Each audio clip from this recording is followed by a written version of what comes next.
every so often we would get the flyer for Scholastic Books and we could order books. And I saw advertised in it, Pride and Prejudice by Jane Austen. I didn't know much about it. I was an avid reader. I was 7th grade. I was way beyond most reading, 7th grade reading at that time, and I was a voracious reader, and it sounded, based on the description, it sounded like a really fun book to read. I had no concept of reading language from the early 1800s. I didn't have any idea what I was getting into. I just liked the sound of the story.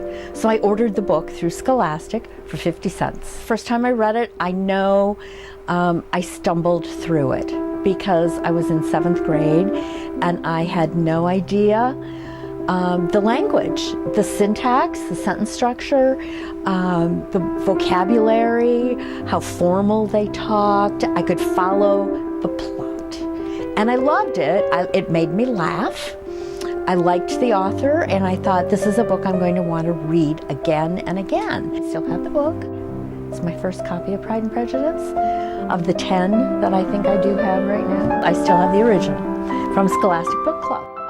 It kept me, reading dark into the night with my parents with the flashlight. My one sister and I would often do that, and we'd hear the parents yelling up the stairway, "Turn out those lights," because we were avid readers. And in some ways, because I'm such an introvert, reading was a way for me to get out and see new worlds. And I was really shy. So I think in reading, I was able to have great adventures and go out and meet new characters in different time periods and imagine living in that time period whenever it might be, or whatever the culture was that it was in. And I read widely, and I still read widely. There's one section that I always go back to that I say, way to go, Lizzie. Elizabeth Bennet sets off to see her sick sister, who is at another house, and there isn't any good way for her to get there via horse or carriage, and she sets off across the field. And so she arrives, she's windblown, she's flushed from being out walking 3 miles or whatever it was across fields. Her petticoats, the horror, are wet and muddy. Her shoes would be wet and muddy. And so she's not really looking like the proper lady. But she wanted to do this for her sisters, and she didn't care what other people thought about her.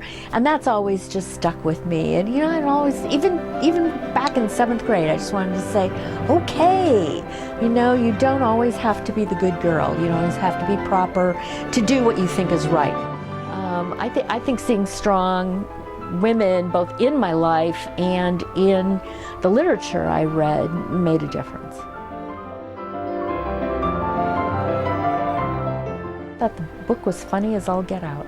And I still like reading humor. I think finding out that there could be these great books that were also very funny books, that's important to me. It's just a time where I thought, oh my goodness, this is what these great writers are about, telling great stories.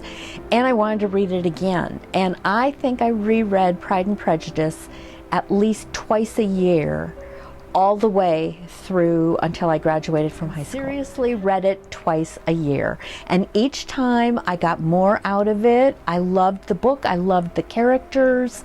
I could get deeper into the story. As I aged, I understood more. My vocabulary undoubtedly increased from reading the book over and over. I got a better appreciation for literature of that time period. From Jane Austen, I went on to the Brontes, and then Dickens, and all these other that I still read. They're still my favorite authors.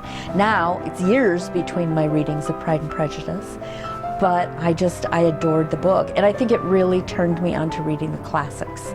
I think by discovering the classics on my own, it did much more for my reading and my love of reading classic literature. It became my favorite book, but it introduced me to new worlds, new characters, new ways of being, a different language, even though it was English.